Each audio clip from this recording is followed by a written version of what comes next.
नमस्कार शेतकरी मित्रांनो, आज दिनांक 30 जुलै 2025.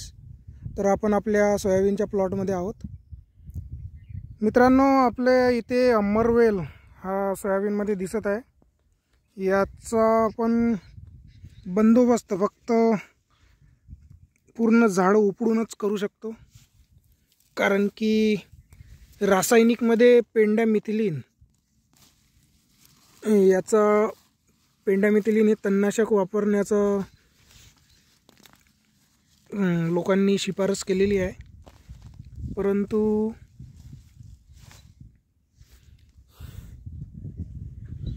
त्याची जर मित्रांनो एक असं दशीसुद्धा जर राहिली तर तो पुन्हा वाढतो, आणि त्या कारणाने आपण पेंडामिथिलीन वापरून पूर्ण झाड नष्टच करतो. त्यामुळे या प्रकारे सुद्धा हाताने झाडे उपडून आपण त्याचा नायनाट करू शकतो.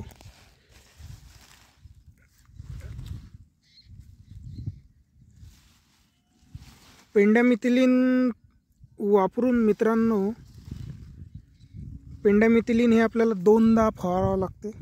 ते सुद्धा तणनाशक आहे आणि त्याने सुद्धा झाडे मरतात.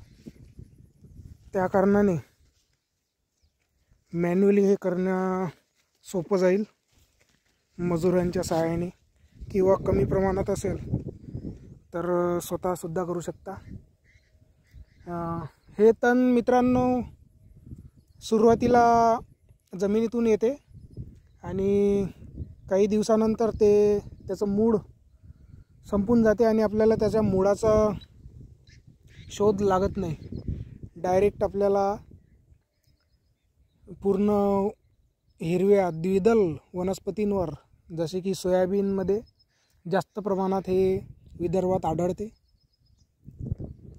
त्या कारणाने याचा सुरुवातीला आपण जेव्हा मशागत करतो मित्रांनो, जमिनीची नांगरणी वगैरे करतो, तर जमिनीची नांगरणी करणे महत्त्वाचे आहे मित्रांनो. खोल नांगरणी करणे महत्त्वाची आहे, कारण की याचे जवळपास 6 ते 8 सेंटीमीटरवर खोलीवर जर याचे बी असले तरी तेव्हाच उगवते. आणि नांगरणीने आपण जवळपास 1 फूट आतमध्ये, म्हणजे 12 इंच नांगरणी करतो. त्यामुळे बी म्हणजेच अमरवेलाचं बी खूप खोलवर जाते आणि आपलं तिथे काही प्रमाणात, म्हणजे मोठ्या प्रमाणात म्हणू शकतो, त्याचं कंट्रोल होऊ शकते. तर अशा प्रकारे आपण कंट्रोल करत आहोत मित्रांनो. यावर्षी आपण इथे पण मेंढ्या बसवल्या होत्या आणि तशा पण सोयाबीनमध्ये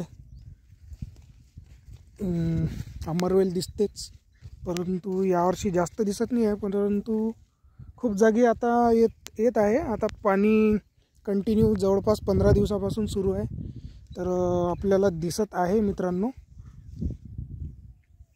तर आपण यापुढे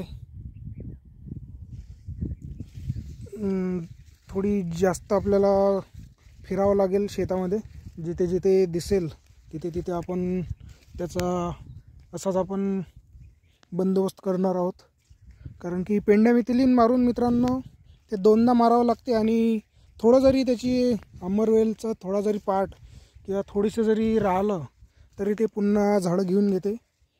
त्यामुळे हे एवढी प्रोसेस करण्यापेक्षा जेव्हा त्याचं प्रमाण कमी असेल तेव्हाच आपण जर त्याचा नायनाट केला तर आपल्याला उत्पादनात कमी प्रमाणात नुकसान होईल.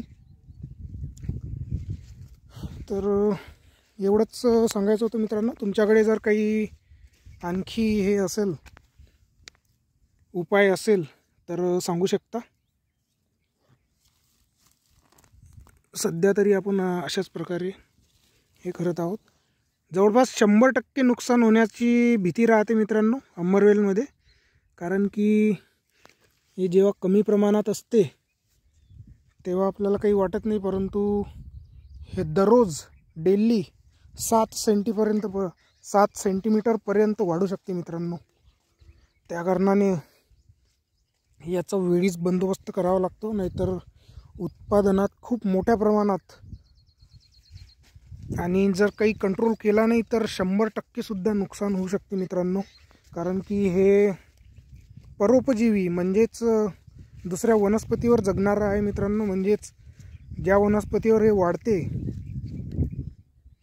त्या वनस्पतीचा पूर्ण रस शोषून घेते आणि त्या वनस्पतीची वाढ होऊ देत नाही. आपण जर सोयाबीनवर बघितलं तर त्याची वाढ होत नाही आणि शेंगासुद्धा भरत नाही मित्रांनो. त्यामुळे अमरवेलचा बंदोबस्त खूप महत्त्वाचा आहे. तुम्ही मजूर लावूनसुद्धा हे करू शकता.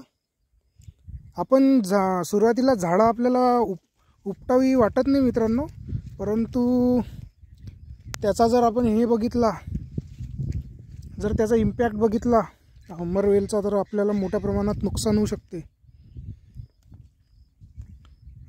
त्यामुळे जर आपण हे 4-5 झाडं जरी उपडले, 10-15 जरी उपडले, तरी तेवढ्या प्रमाणात नुकसान होत नाही आपलं. आपण पिकं जपली राहतात खूप आधीपासून, तर आपली इच्छा होत नाही, परंतु दुसरा पर्याय नाही मित्रांनो. यासाठी सुरुवातीलाच आपल्याला नांगरणीच एक पर्याय दिसत आहे सध्या तरी. आणि पेंड्यामिथिलिनचा किती फरक पडतो त्याचं रिझल्ट तर आहे, पण सोबत सोयाबीनसुद्धा जाते, त्यामुळे असा काही उपाय आहे नाही मित्रांनो. त्या कारणाने आपल्याला हे जेव्हा बियावर येते तेव्हासुद्धा याचा नायनाट करावा लागतो, जेणेकरून आपल्या शेतामध्ये याच्या बिया राहणार नाही.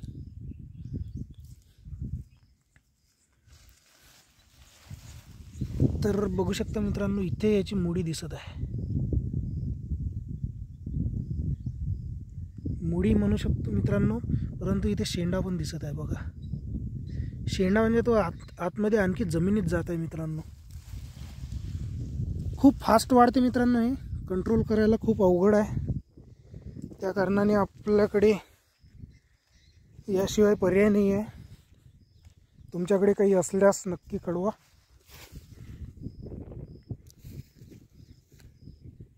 झाडे उपटायला आपल्याला मन तर दुखते मित्रांनो. आपली पिके आहेत,